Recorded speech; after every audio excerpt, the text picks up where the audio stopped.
Hi everyone, আসসালামু আলাইকুম। কেমন আছেন সবাই? আশা করি ভালো আছেন। এখনও যারা আমার চ্যানেলটিকে সাবস্ক্রাইব করেননি তারা একটু কষ্ট করে সাবস্ক্রাইব করবেন। এখন চলুন বেশি কথা না বাড়িয়ে গল্পে ফেরা যাক।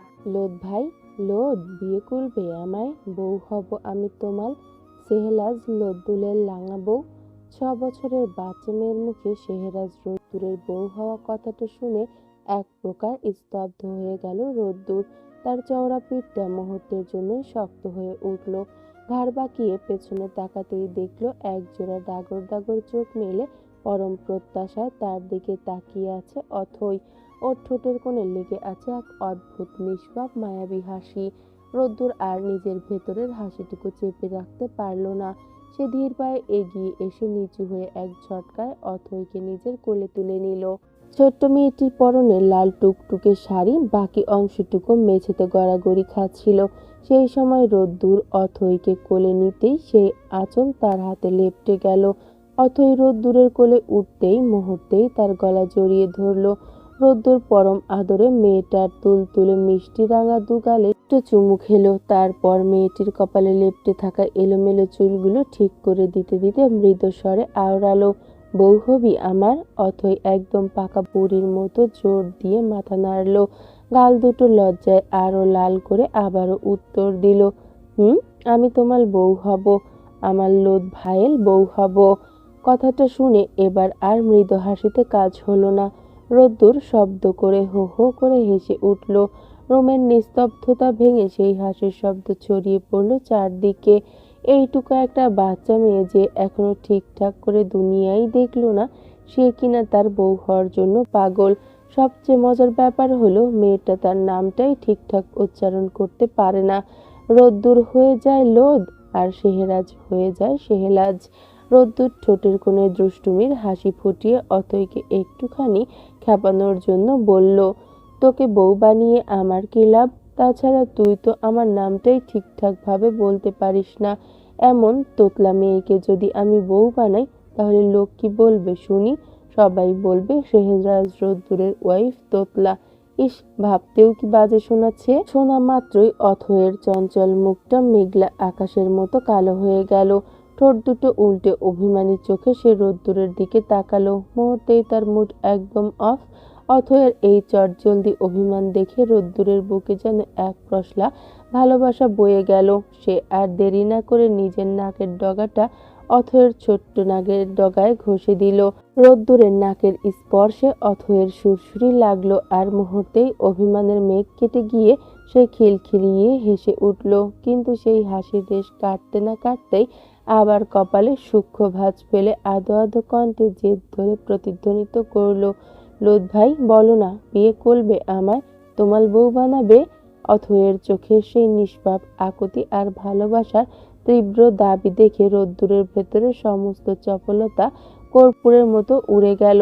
তার চোখ দুটোতে নেমে এলো এক গম্ভীর গভীর আর শাশ্বত মায়া। সে অথইকে আরো শক্ত করে নিজের বুকের সাথে জড়িয়ে ধরল।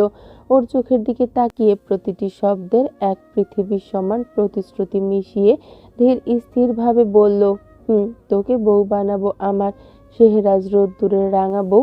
এই বুকের বাপ পাশের হৃৎপিণ্ডটার একমাত্র মালিকানা শুধু তুই। এই রাজ্যহীন রাজার পুরো রাজত্ব জুড়ে শুধুই তোর রাজত্ব চলবে। রোদ্দুরের কথাগুলোর গভীরতা বোঝার বয়স হয়তো অথয়ের এখনো হয়নি, কিন্তু তার চওড়া বুকে মাথা রাখতেই অথয় এক পরম শান্তি খুঁজে পেল। সে পরম নির্ভরতায় রোদ্দুরের বুকে মুখ লুকায়, আর রোদ্দুর বহু দূরের এক উজ্জ্বল ভবিষ্যতের স্বপ্ন বুনে চলল তার এই ছোট্ট রানীর চোখে চোখ রেখে। কেটে গিয়েছে দীর্ঘ 13টি বছর। সেহেরাজ রোদ্দুরের সেই ছোট্ট তোতলা মেয়েটি আজ 18 পেরিয়ে 19-এ দোরগোড়ায় পা রেখেছে। সেই অবুঝ বোকা মেয়েটার মাঝে এখন আমূল পরিবর্তন। সে এখন মওলানা ভাসানী বিজ্ঞান ও প্রযুক্তি বিশ্ববিদ্যালয়ে MBSTU অনার্স প্রথম বর্ষের ছাত্রী। অন্যদিকে রোদ্দুর ও একই বিশ্ববিদ্যালয়ের PhD রিসার্চার হিসেবে প্রথম বর্ষে অধ্যয়নরত। আজ অথয়ের বিশ্ববিদ্যালয়ের জীবনের প্রথম দিন। সিঁড়ি বেয়ে ধীর পায়ে নিচে নেমে আসছে অথই। পরনে শালীন মার্জিত পোশাক, মুখে হালকা সাজের ছোঁয়া, নিচে দাঁড়িয়ে থাকা রোদ্দুর অপলক দৃষ্টিতে তাকিয়ে আছে ওর দিকে। একসময় ওড়না পেঁচিয়ে শাড়ি বানিয়ে ঘুরে বেড়ানো সেই বাচ্চা মেয়েটি আজ কত বড় হয়ে গেছে। এখন সে ভালোবাসার গভীরতা বুঝে, রোদ্দুরের চোখের ভাষাও বুঝে। অথই ধীরে ধীরে রোদ্দুরের একদম সামনে এসে দাঁড়ালো। ঠোঁটের কোণে এক চিলতে মুচকি হাসি ফুটিয়ে দুষ্টুমি ভরা গলায় প্রশ্ন ছুড়ে দিল, রোদ ভাই, অমন করে তাকিয়ে আছো কেন? বিয়ে করবে আমায়? কথাটা শেষ হতে না হতেই আচমকা অথয়ের কোমর জড়িয়ে ধরে নিজের বুকের কাছাকাছি টেনে নিল রোদ্দুর। মুহূর্তের আকস্মিকতায় অথয়ের বুকটা ছাদ করে উঠল। সে হালকা কেঁপে উঠে একটু ভীত চোখে রোদ্দুরের দিকে তাকালো। অথয়ের এই ভীত চাহনি দেখে রোদ্দুরের ঠোঁটে খেলে গেল এক প্রশস্ত বাঁকা হাসি। কে ভালোবাসে তার বউ হওয়ার জন্য পাগল, অথচ সামান্য একটু স্পর্শেই কেমন কেঁপে ওঠে। রোদ্দুর খানিকটা ঝুঁকে অথয়ের কানের কাছে মুখ নিয়ে আসলো। তার তপ্ত নিঃশ্বাস অথয়ের গালে লাগতেই মেয়েটির শিহরণ আরো বেড়ে গেল।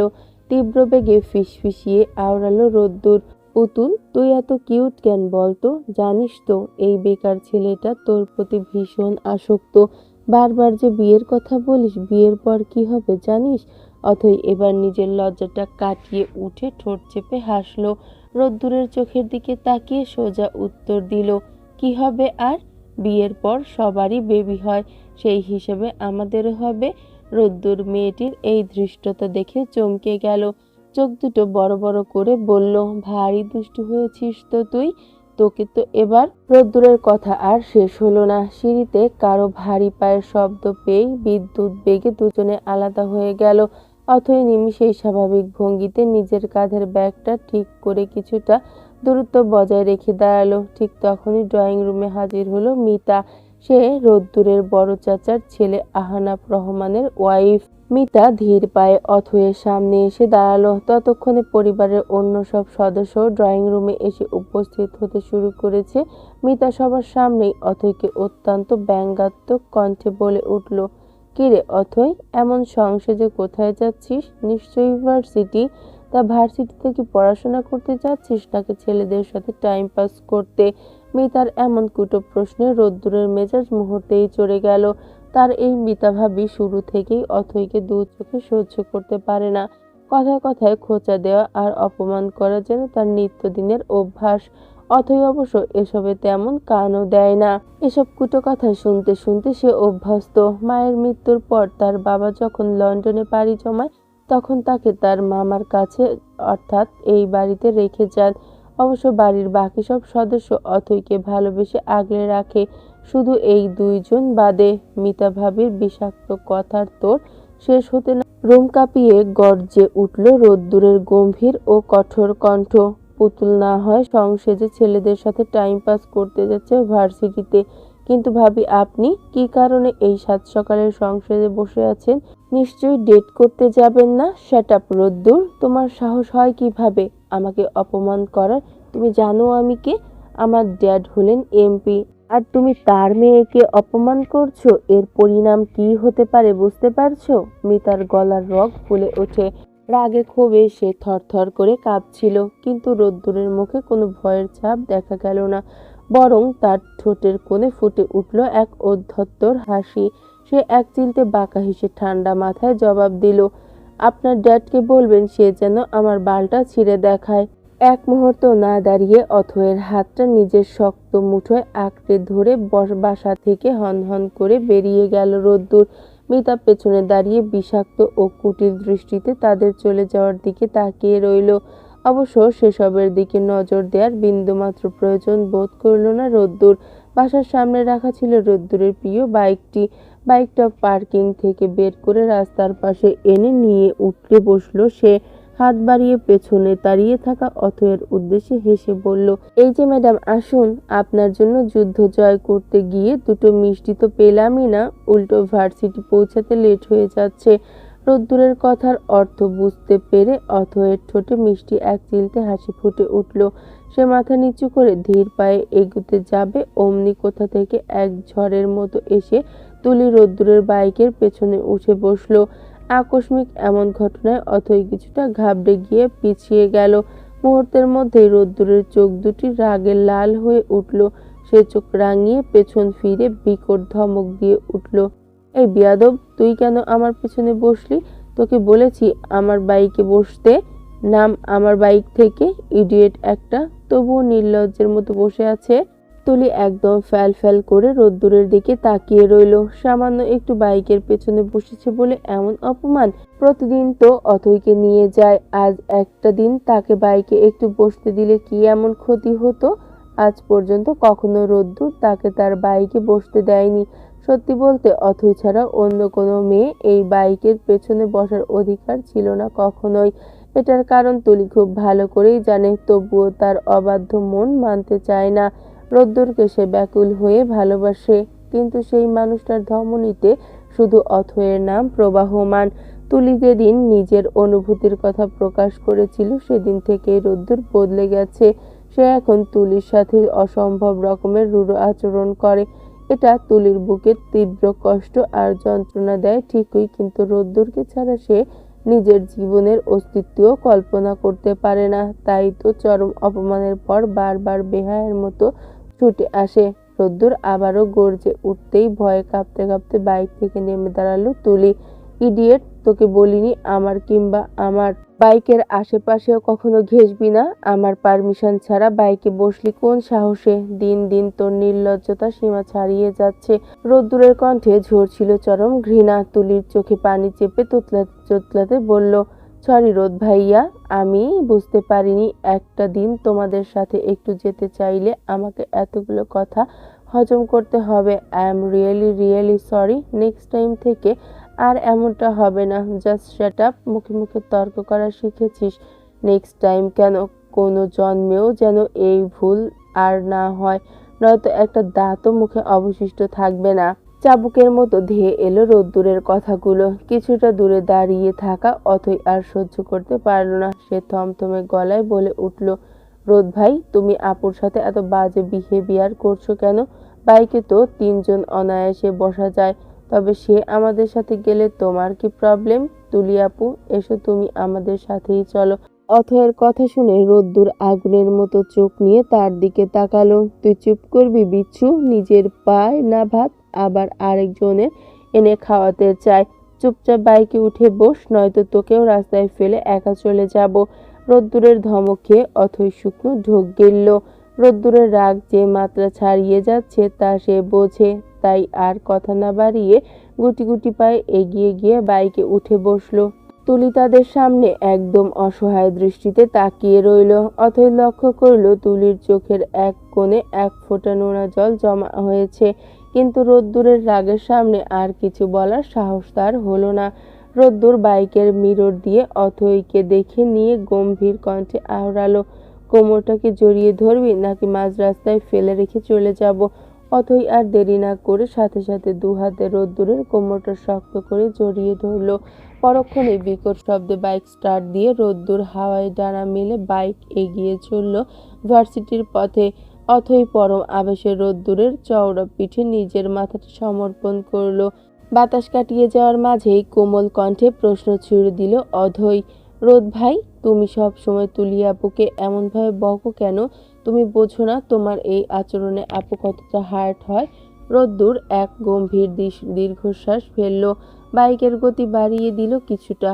অথইকে সে কিভাবে বোঝাবে ওই মেয়েটার সাথে প্রতিদিন এভাবে নির্মম না হলে ওর মনের গহীনে রোদ্দুরকে পাওয়ার আশাটা কোনোদিন ও মরবে না। ওর মনে ভালোবাসার বৃক্ষ আর ও ডালপালা মেলবে, আর রোদ্দুর তা কোনোদিন ও হতে দেবে না, কারণ তার এই বুকে শুধুমাত্র অথয়ের অধিকার। সে শুধু অথইকেই চায়, শুধু অথইকেই। মায়ের খাওয়ার ইচ্ছে জেগেছে তোর? তোর রোদ ভাই কিন্তু এতটা ভালো নয় যতটা ভালো ভাবিস। চুপচাপ আমাকে ফিল কর, এর থেকে বেশি কিছু ভাবতে গেলে হিতে বিপরীত হবে। Got it? রোদ্দুরের হুংকার আর ধমক শুনে অথই আর কথা বাড়ালো না। রোদ্দুর রাগলে কি হতে পারে তা তার জানা ছিল। সে চুপচাপ লক্ষ্মী মেয়ের মতো রোদ্দুরের চওড়া পিঠে পরম আবেশে মুখ লুকালো আর শক্ত করে জড়িয়ে ধরল তার কোমর। আর এদিকে তুলি এখনো সেই একই জায়গায় নিথর হয়ে দাঁড়িয়ে আছে। তার মনটা এখন মেঘলা আকাশের মতো ভারী আর বিষণ্ণ। মুখে করুণ ছাপটা একদম ফ্যাকাশে হয়ে গেছে। একসময় রোদ্দুরের বলা সামান্য একটা কড়া বাক্য সে সহ্য করতে পারত না।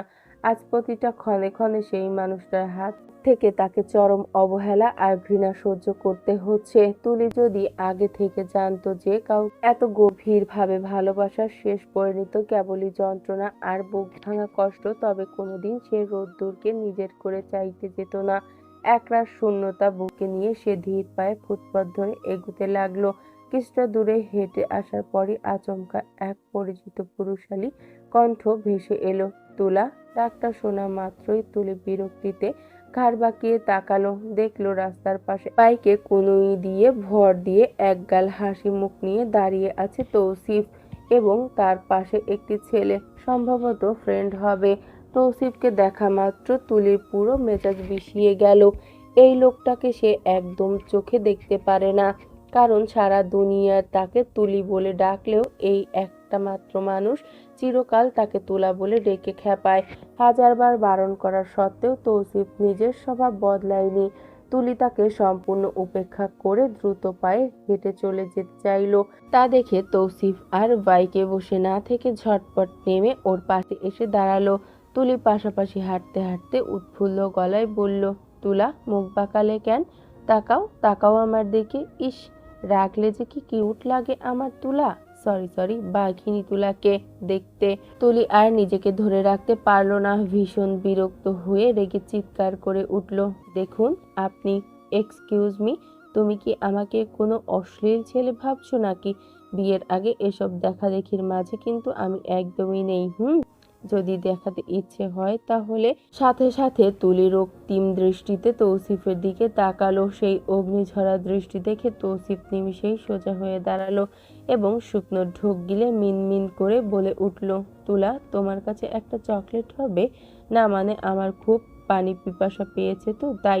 তৌসিফের এই অদ্ভুত আর উদ্ভট কথা শুনে তুলি আর নিজের রাগ ধরে রাখতে পারল না। সে খিলখিল করে হেসে উঠল।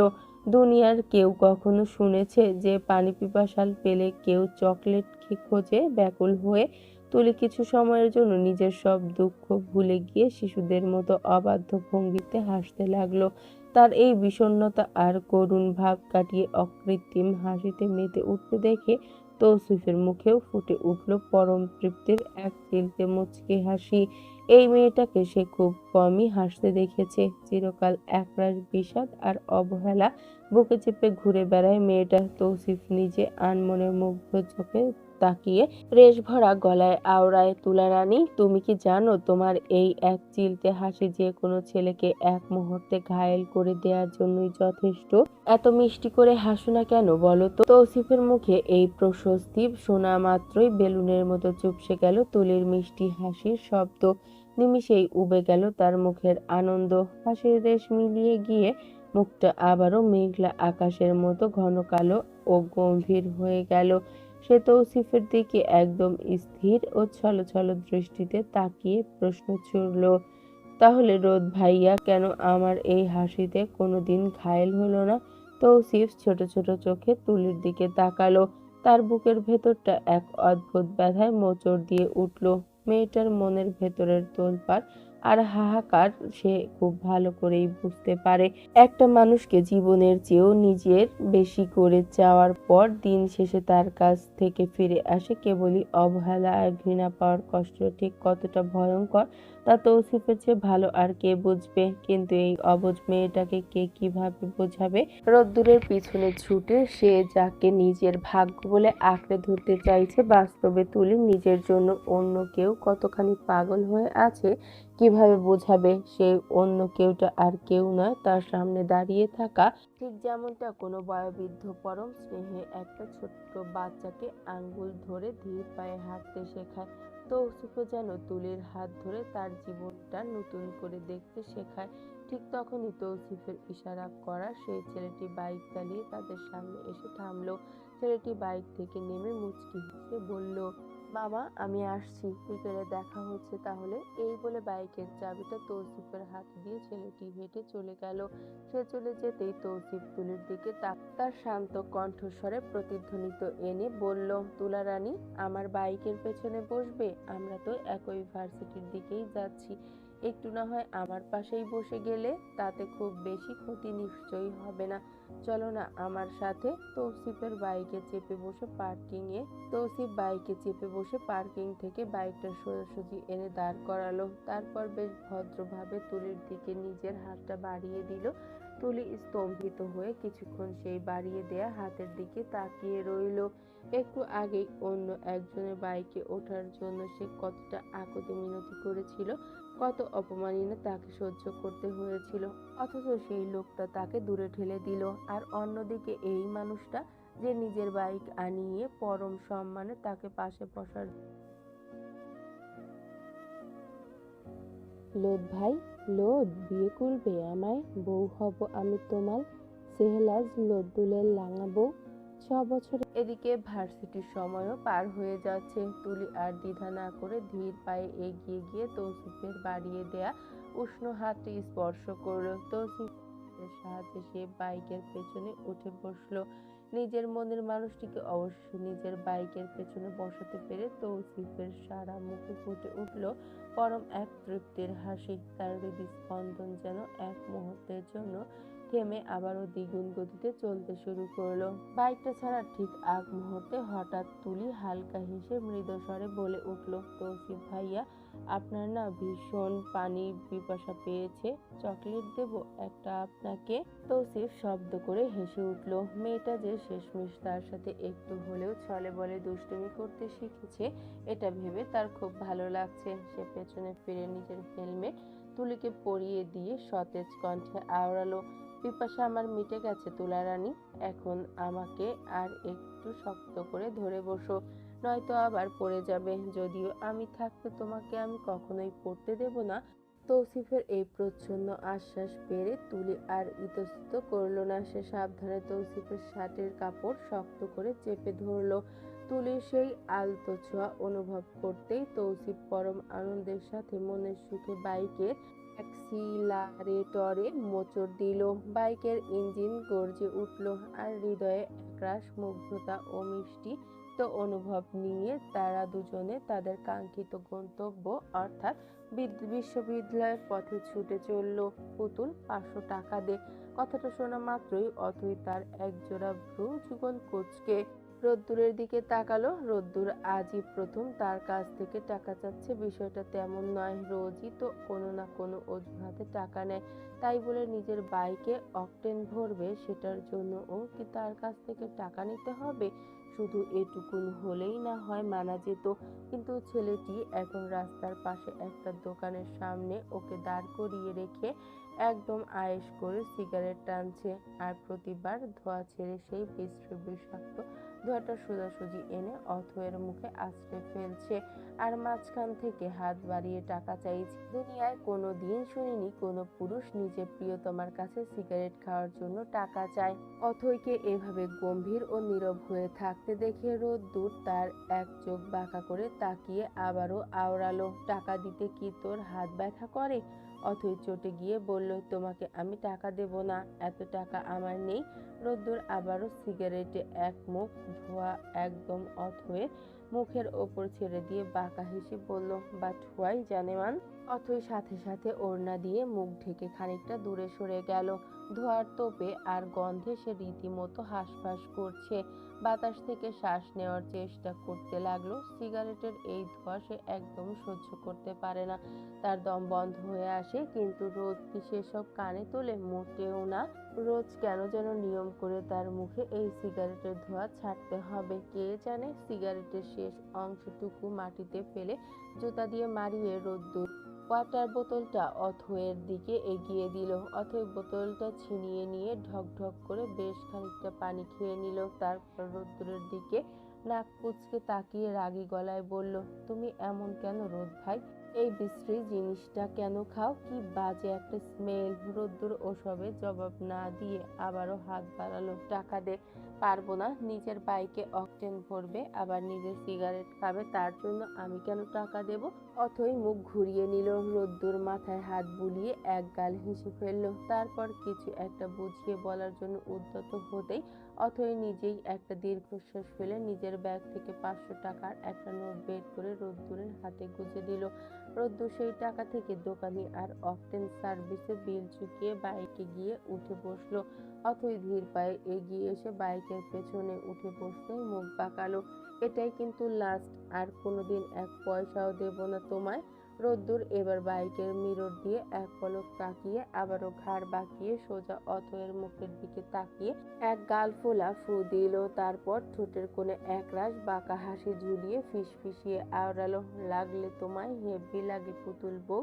রোদ্দুরের মুখে আচমকা এই তুমি শব্দটা শোনা মাত্রই যেন অদ্ভুত শিহরণ বয়ে গেল অথয়ের সমস্ত শরীর জুড়ে। সাধারণত রোদ্দুর তাকে তুই বলেই সম্বোধন করে, কিন্তু মাঝে মাঝে যখন গভীর ভালোবেসে রোদ্দুর নিজের মুখে তুমি শব্দটা উচ্চারণ করে, তখন যেন অথয়ের বুকের ভেতরটা হাজারটা প্রজাপতি ডানা মেলে উঠতে শুরু করে।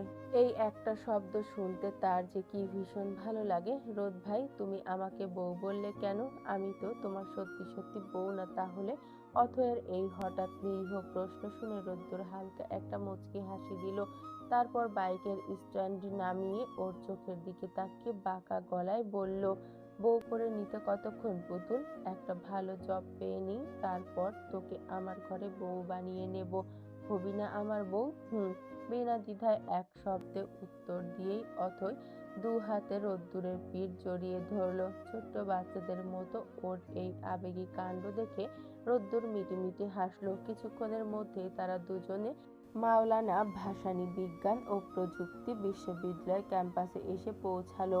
বাইক থামাতেই অথই নামার প্রস্তুতি নিল এবং নিজের মাথার হেলমেটটা খোলার চেষ্টা করলো, কিন্তু খোলার বেলটা পেঁচিয়ে যাওয়ায় সে কিছুতেই তা খুলতে পারছিল না। তা দেখে রোদ্দুর কপাল কুঁচকে ওর দিকে তাকালো। ধীর পায়ে এগিয়ে এসে অথয়ের খুব কাছ থেকে পরম যত্নে হেলমেটটা খুলে দিতে দিতে রোদ্দুর আক্ষেপে সুরে আওড়ালো, হাই মাবুদ, এই মেয়ে দেখি একটা সামান্য হেলমেটও খুলতে পারে না, তা এত বড় বেপরোয়া ছেলেটাকে সামলাবে কিভাবে শুনি? আমাকে কি সারা জীবন এভাবেই অভুক্ত রয়ে যেতে হবে? রোদ্দুরের এমন কথায় গভীর অর্থ বুঝতে পেরে অথই লজ্জায় দ্রুত করে চোখ নামিয়ে নিল, কিন্তু রোদ্দুর সরেনি। সে অপলক ও মুগ্ধ দৃষ্টিতে তাকিয়ে রইল অথয়ের মুখের দিকে। এই মেয়েটার শান্ত মায়াবী চোখের দিকে তাকিয়ে সে যুগ যুগ ধরে নিঃশব্দে কাটিয়ে দিতে পারে। খানিক পর অথই সাহসে ভর করে চোখ তুলে তাকালো। রোদ্দুরে সেই অদ্ভুত ও অতল গভীর চাহনি দেখে সে কৌতূহল সামলাতে না পেরে প্রশ্ন করে বস, রোদ ভাই, তুমি সব সময় এভাবে কেন তাকিয়ে থাকো আমার দিকে? রোদ্দুর এক চিলতে রেশ ভরা হাসি ফুটিয়ে গভীর কণ্ঠে বলল, এই পৃথিবীতে 4.13 বিলিয়ন নারীর মাঝে তুই আমার সেই একখণ্ড নীলকণ্ঠ, যাকে দেখলে রুহু অবধি জুড়িয়ে যায়। রোদ্দুরের এই কথায় অথয়ের বুকের ভেতরে অদ্ভুত এক ভালো লাগার তুফান বয়ে গেল। লজ্জায় আর সেখানে এক মুহূর্ত দাঁড়িয়ে থাকার মতো অবস্থা রইল না তার। অস্বস্তি আর আবেশ মেশানো অনুভূতি ফার্স্ট ইয়ারের ক্লাসরুমের দিকে হেঁটে চলে গেল। পেছন থেকে রোদ্দুর মাথায় হাত বুলাতে বুলাতে উচ্চস্বরে ডেকে উঠল, শোন পুতুল, ক্লাস শেষ হওয়ার সাথে সাথেই কিন্তু ডিরেক্ট আমার কাছে চলে আসবি, আর খবরদার আমি ছাড়া অন্য কোনো ছেলের দিকে যেন ভুলেও চোখ না যায়। অথই যাওয়ার পথেই একবার পেছন ফিরে তাকালো, তারপর লক্ষ্মী মেয়ের মতো মৃদু মাথা নেড়ে সায় দিল। রোদ্দুর ঠোঁটের কোণে স্বস্তির মুচকি হাসি ঝুলিয়ে ধীর পায়ে হেঁটে চলল নিজের ডিপার্টমেন্টের দিকে।